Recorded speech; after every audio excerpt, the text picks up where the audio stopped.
Good morning, everybody, and welcome. Thank you for joining us today for this live webinar on the Colorado Health Foundation's Responsive Grants Program. My name is Amy Latham, and I'm the Vice President of Philanthropy at the Foundation, and I'll be leading our webinar today. During the Q&A portion of our webinar, we'll be joined by my colleagues here at the Foundation, Sarah Guillaume, Senior Director of Grant-Making Operations, Maribel Cifuentes, Portfolio Director, and Kelsey Price, Senior Director of Learning and Evaluation. Just a few notes before we get started. We are recording this webinar and it will be archived on our website for future access. Our goal today is to present some information to you in about 25 minutes or so, and then we will open it up for a live question and answer session. Right now, all the participants should be on mute. We'd like you to communicate and send questions to us using the text box Q&A function on your screen. As you develop a question while you're listening to the presentation, go ahead and send them to us, and we'll compile a set of questions to answer during the final portion of the webinar. We'll answer as many questions as possible on today's webinar, and we'll also write up the questions and answers after the webinar and post those to the website as well. So let's go ahead and get started. Here's an overview of our agenda for today. I'm going to start with an introduction to the Foundation, including who we are, what we do, as well as an overview of our cornerstones. I'll share an introduction to our grant making, including information on eligibility and different grant funding types that organizations can submit applications under. Next, we will share information on our Responsive Grants Program, including the 3 approaches that we are looking to support through the program, some definitions of key terms, which specific Foundation priorities are open for the February 15th grant cycle, what we're looking for in terms of intersection between the priorities and what that means for how you apply. As well, we'll cover programs and projects that are not going to be considered for funding under the Responsive Grants Program, and then we will open it up for Q&A. To start, I'd like to share a little bit about the Foundation and what informs and drives our work. Here at the Foundation, our mission is to improve the health of Coloradans. Our mission is to improve the health of Coloradans. Achieving health equity is at the heart of all that we do. We work through grant making, policy advocacy, strategic private investments, and convening, all to help bring health and reach for all Coloradans. Each year, we provide nearly $100 million in grants and investments to meet the health needs of communities throughout all of Colorado's 64 counties. There are 3 cornerstones that really, upon which all of our work is based. And we look to our partners to see how they live into these cornerstones as well. First, we serve Coloradans who have low incomes and who have historically had less power or privilege. Second, we are informed by the community and those we exist to serve. And finally, everything that we do is done with the intent of creating health equity. Our cornerstones are at the center of all we do and are at the center of how we're looking at grant applications that come in under the Responsive Grants Program. We generally make grants to 2 types of organizations: Colorado organizations classified as tax exempt under Section 501c3 of the Federal Tax Code, and Colorado public agencies, including state and local governments and school districts. Please note that if a public support test requirement to retain public charity status applies to your organization, as a public charity grantee of the Colorado Health Foundation, it's really important that you ensure that the grant your organization receives will not cause it to lose its status as a publicly supported charity. We encourage you to contact a tax advisor if you have any questions at all about your status as a publicly supported charity. We do fund projects that use a fiscal sponsor, and more information about fiscal sponsorship is available on our website. We make grants through our funding opportunities, our Responsive Grants Program, and what we call rapid response funding.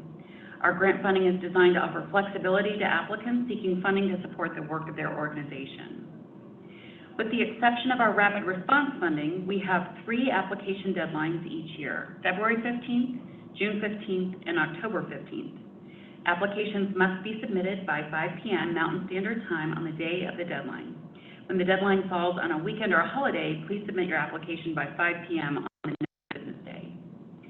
Rapid response grant applications are considered on a rolling basis. and these are specific to advocacy projects or initiatives. I do want to note that demand for funding always exceeds our available resources, so funding is very competitive at each one of those grant deadlines. You can learn more information about our grant eligibility requirements and application process in our available funding and applicant information webinars, which are available on the Colorado Health Foundation's YouTube channel. So today we want to share some information about our responsive grants program. Our vision for this program is that when we dare to imagine out-of-the-box possibilities, we can unleash novel and creative ideas that lead to healthier lives and more vibrant communities for all Coloradans. Since the Responsive Grants Program was launched in June of 2018, we've made 149 grants spanning the whole state and focusing on a wide variety of issues. So what is the opportunity? The Responsive Grants Program gives applicants the opportunity to define the problem they want to address, propose solutions, and show us their vision of what success would ultimately look like for the people they serve. Through this program, we are looking for 3 specific types of approaches. The first is never-before-seen innovative approaches or innovations that use existing resources and tools in a new way.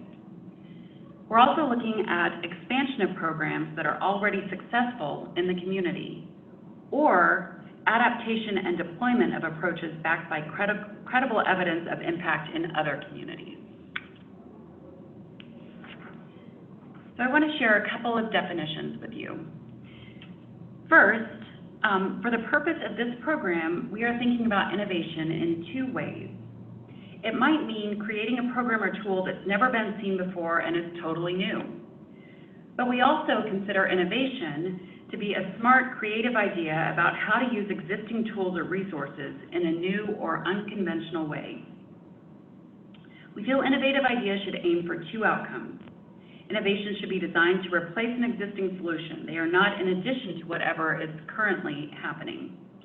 Innovation should provide clear cost benefits as well, whether by creating the same results for less resources, better results for the same resources, or far greater results for greater costs by adding costs in one place but saving costs in another, or by achieving clear impact that will create significant future savings.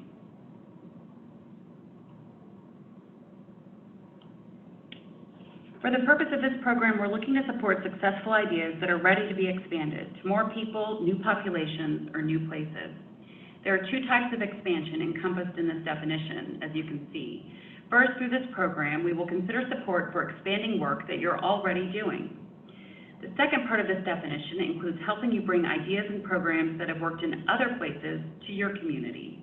If you want to expand or scale a solution that already exists, you must have compelling and credible evidence that this particular solution is impactful for people or communities where it is currently implemented.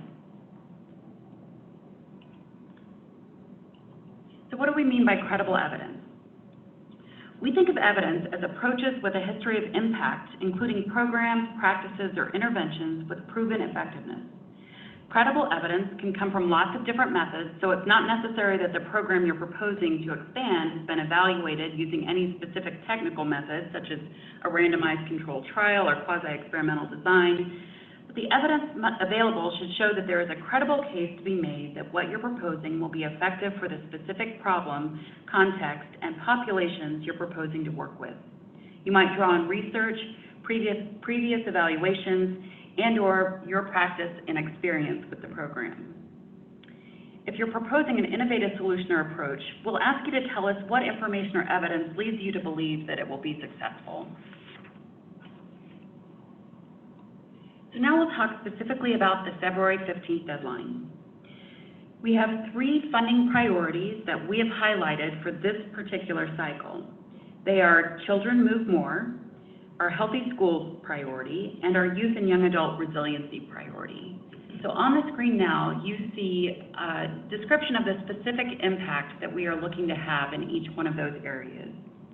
For Children Move More, we're aiming to have more children ages 4 to 14 engage in at least 90 minutes of moderate to vigorous physical activity every week.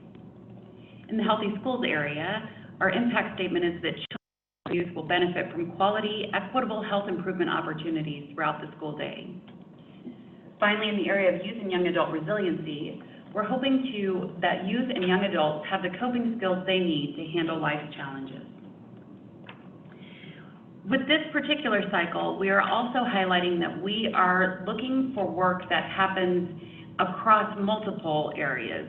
So specifically, applications for Children Move More and Healthy Schools must be at the intersection of at least one other of these funding priorities. On the other hand, with youth and young adult resiliency, we will consider applications that are working on that independent of the other two priority areas. So now just for a couple of specifics. We will consider multi-year grants in this program. And in terms of the range of application amounts, generally applications tend to fall in the $50,000 to $1 million range. This is a very general range, and it's not a hard and fast rule, so we will consider applications that fall outside of that, but that's the general range of these applications. There are a couple of things that this program is not intended to support. So core or ongoing funding of existing programs is not eligible under this program. General operating support and direct financial support of individuals are also not allowable under this program.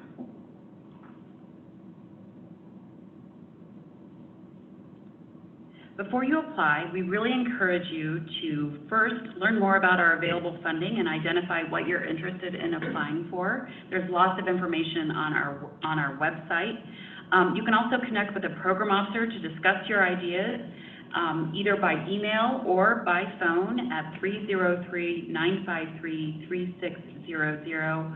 And the email address, I believe, is funding@coloradohealth.org.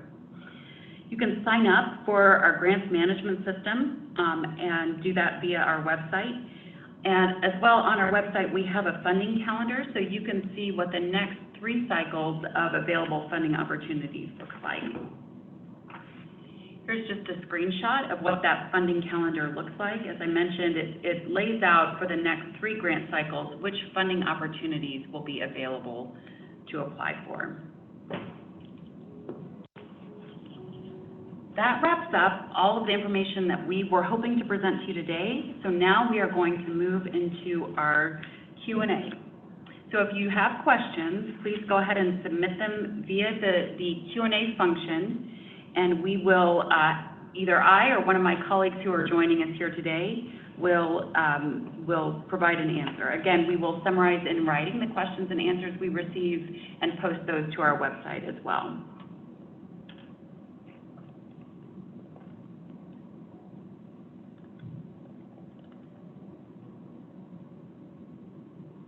Okay, so there's a question for Kelsey, our Director of Learning and Evaluation. Kelsey, the question is, will we consider funding evaluations as part of this grant application? Great, thank you for that question. So yes, in general, we will consider funding and evaluation as long as it's part of the program that you are proposing to implement. In general, we don't fund standalone evaluations if we're not also funding the programmatic component. But yes, if you'd like to include an evaluation in your programmatic or whatever kind of intervention you're thinking about, definitely put that in. Great, and we have a few more questions coming in. Thank you all for submitting.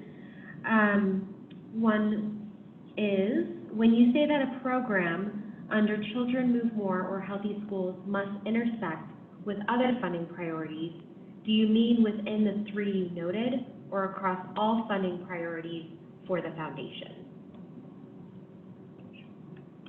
Yes, a great question. We do mean the specific 3 priorities that we've noted there. So for instance, Children Move More, we actually have learned this through our grant making, that there are quite a number of programs that provide both physical activity as well as social emotional programming. And so that's the type of program that we are looking to specifically, as an example, support through this program. I would note that if you see intersections between your work within one of those priorities and other areas of the foundation's interest or priorities, please do note that in your application. It's helpful for us to see the ways that our different priorities actually happen in communities and play out through organizations and the way that they are providing services to families and individuals. Great, thank you. And another question in, just for clarification, does this grant not fund personnel? We do consider personnel costs as eligible through this program, absolutely.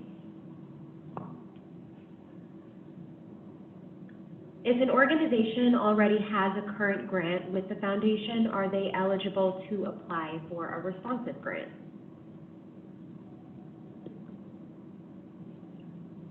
Yes, we absolutely consider applications from organizations that are currently funded by the foundation.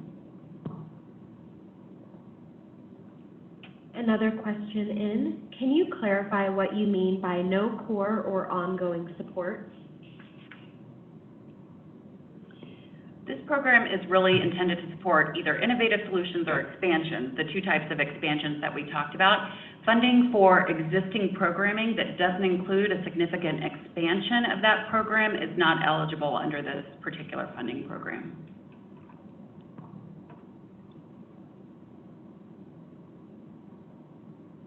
And is the grant range you shared per year or across all years of the proposed program?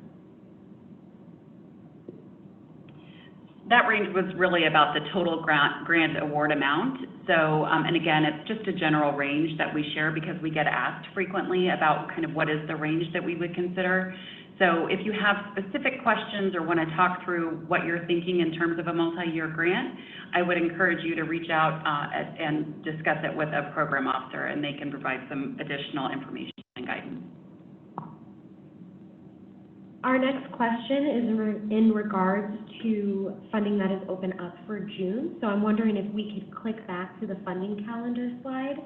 And the question is, I briefly saw that the Children Move More will be available at the June deadline. Will that also include Healthy Kids too?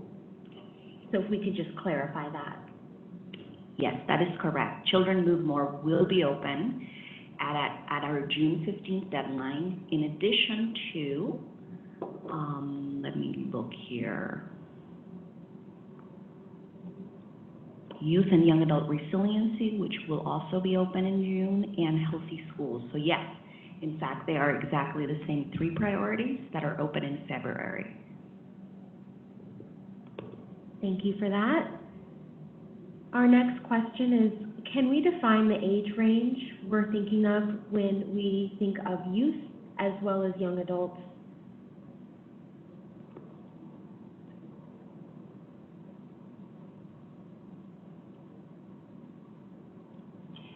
Yes, so in the children, as you will see up there, in the Children Move More category, we are looking at children ages 4 to 14. Youth and Young Adult Resiliency, I believe that age range is 12 to 26. We'll confirm that and post that in the Q&A that we post to our website.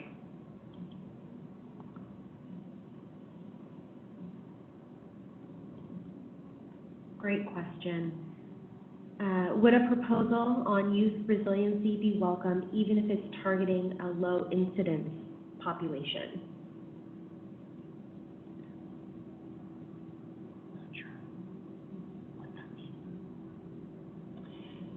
So I don't know, I'm not sure that I fully understand the question. We are looking in that particular priority to, of course, as with all of our funding, to support people who are living on low incomes and populations that have been left out of power and privilege. That could include rural youth, LGBT youth, and youth of color in particular. So we're really looking to understand what are the inequities that you're seeking to address, and how does your proposal kind of get at the heart of those inequities. And if I didn't answer your question, please go ahead and add some additional information and resubmit, and we will do our best to answer that. Great, thank you. Is it possible to utilize funds to partner with outside entities that provide services for youth around resiliency, such as local mental health providers?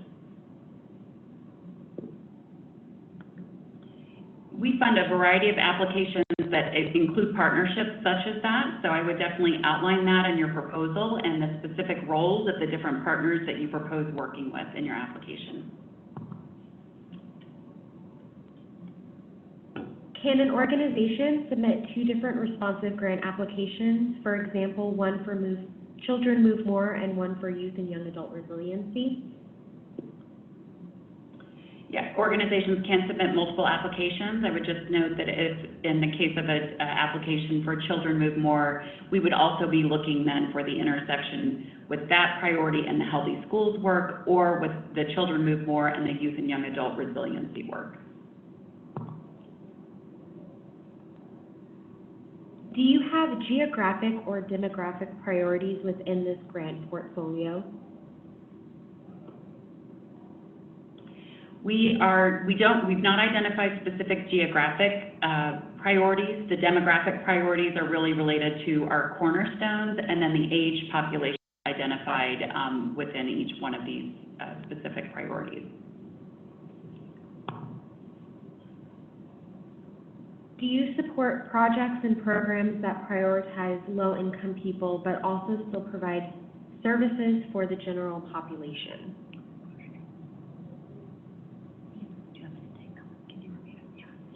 Yeah. Do you support projects and programs that prioritize low-income individuals but also still provide services for the general population? We would entertain a proposal that that provides general services but prioritizes low-income populations. I think the key here is prioritizes. The lens we use to look at our investments is that the grant primarily benefit low-income populations. So that's the lens we would look at for this program as well.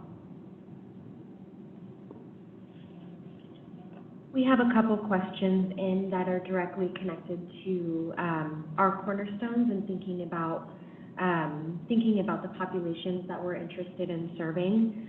The first question is, do individuals with disabilities, are they considered in the category of lacking power or having inequity, in addition to the LGBTQ community and communities of color?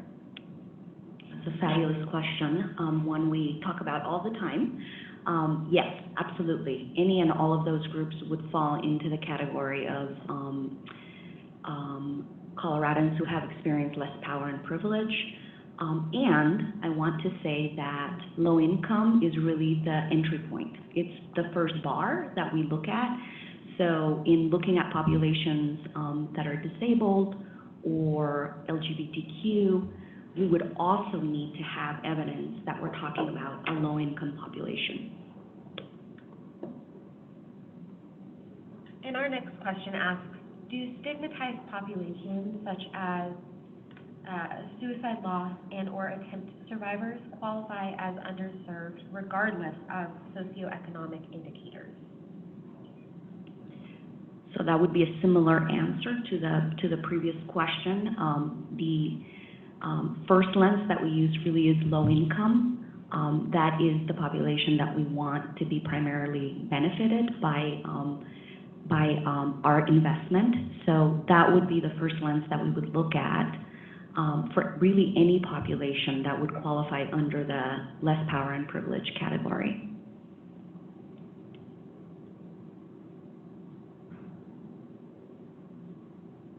And this is similar to a question that was asked earlier, but just to clarify, are organizations able to apply for this grant program as well as another foundation funding opportunity in the same deadline?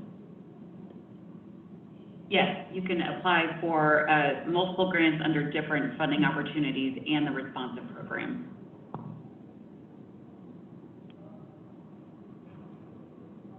And folks, if you have any more questions, please send them my way in the Q&A chat function. Just looking through, and it looks like we have about most of the questions answered here. We'll give you a few moments.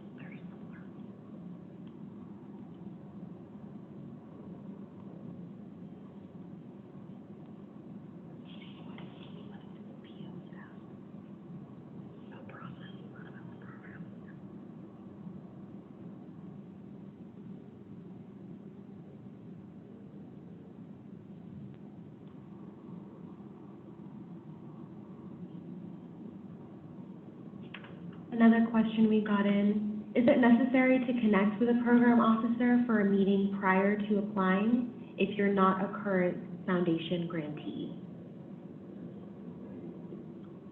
We would actually really encourage for you to connect with a program officer before applying, especially if you're not a current grantee. It's very, very helpful to go into our process, our internal process, having had a conversation with applicants and having just a little bit more understanding about how your ideas came about. So we would actually, especially for this program, really encourage you to reach out to a program officer prior to applying. I would just add, we do definitely encourage it. It's not a requirement, so if you have not had that conversation and you apply, we still consider the application. So I just wanted to add that. And we've received a few questions about the webinar slides. These will be available online later today on our website on the Responsive Grants Program page. They'll be available as an archived webinar as well as a PDF, so you'll be able to access them later today. For our next question, when would funding begin with a February 15th or June 15th deadline? Generally, the foundation takes about 3 to 4 months to go through its decision-making process. So when planning your program, you would want to consider a start date that would be between 90 and 120 days after the application deadline.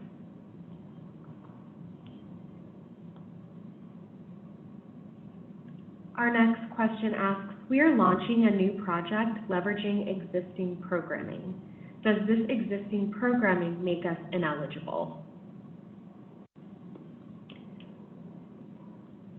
So if I understand the question correctly, if you're starting a new programming using, replicating something that is already in existence elsewhere or at another site, but it's an expansion of current programming, yes, that's eligible under our definition of expansion. But I may not be understanding your question correctly, so if not, please either clarify your question or follow up with us, and we can have a more detailed conversation.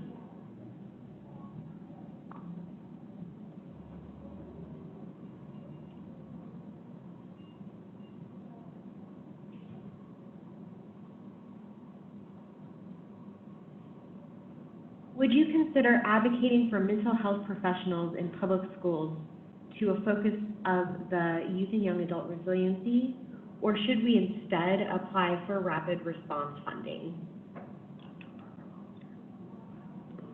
The rapid response funding is really intended to support kind of new or emergent opportunities that come up somewhat unexpectedly. So if this is a project or a program that doesn't have that element to it, it wouldn't be eligible under rapid response funding.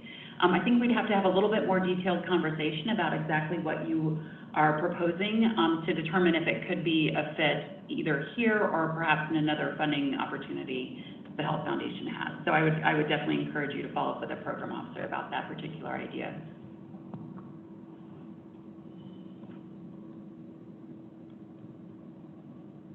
And we encourage you to continue submitting questions as they come up for you. We have a little bit of time, so we'll give it a few moments for you to submit those.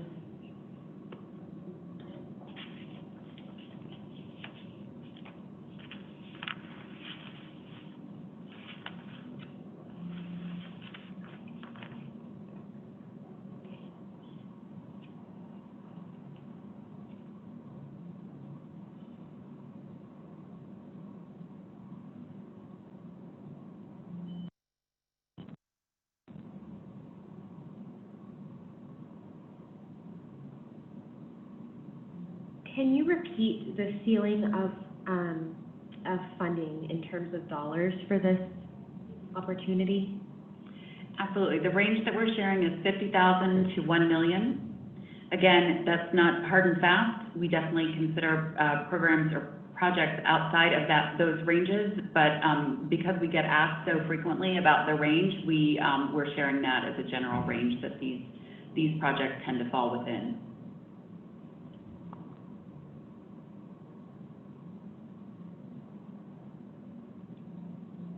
What is the best way for us to connect with program staff to discuss our program or project in more detail?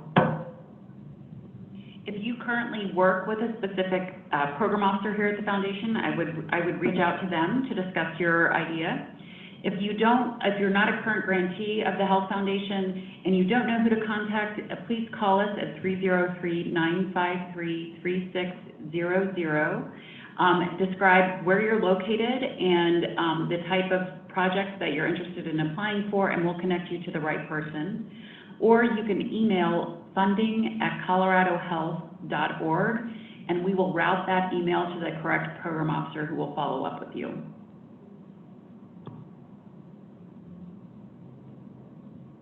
We have a couple questions here that just came in.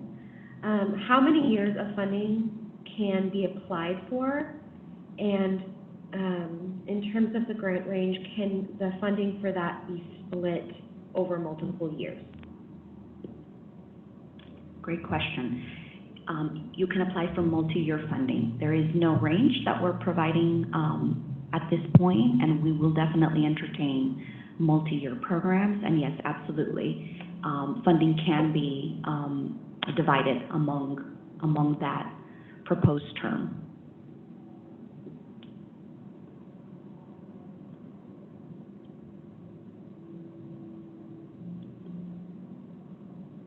Please feel free to continue submitting questions that you may have.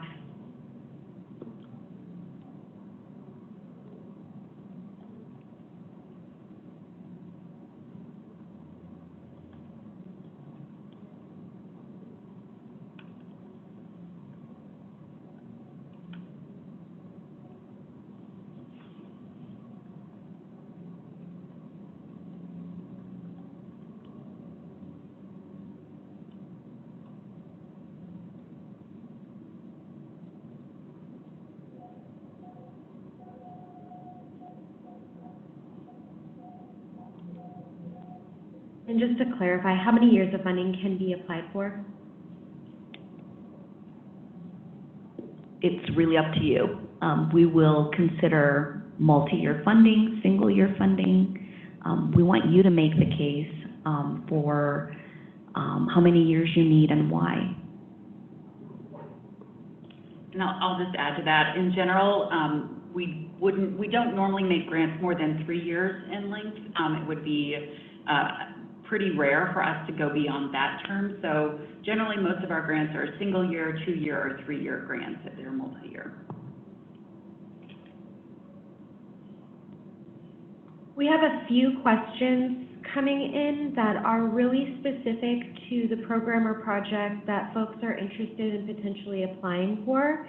And we encourage you to reach out to program staff to discuss those in further detail, as opposed to us responding to those on the live webinar. But we do encourage you to keep sending us questions if you have them.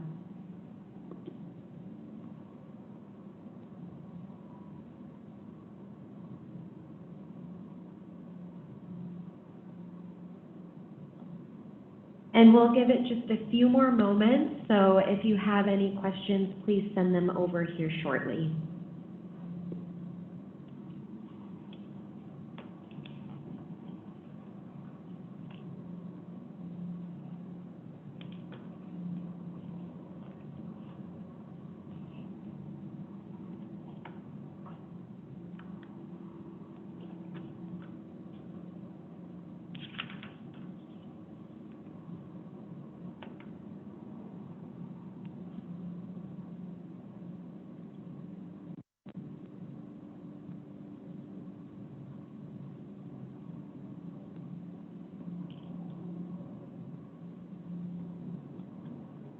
We have another question came in. The range of funding for this, the $50,000 to $1 million, is that in total across applications, or is that per application? Great question. It is not a total, it is per application. And it is a broad range.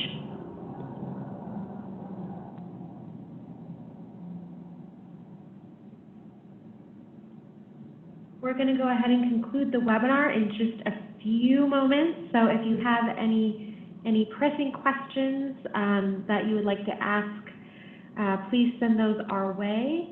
If something comes up for you later today, we do encourage you to reach out to our program staff, and they'll be able to answer any questions that you may have. As a reminder, the webinar will be archived on our website on the Responsive Grants Program page, and we will have a PDF of the presentation as well available for you on the website.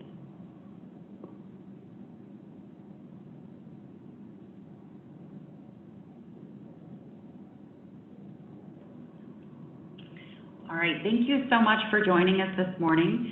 We look forward to hearing from you if you have additional questions or want to connect with the program officer. Again, you can call 303-953-3600 or email funding@coloradohealth.org. Or if you have an existing program officer, please go ahead and reach out to them. Thank you all so much for joining us.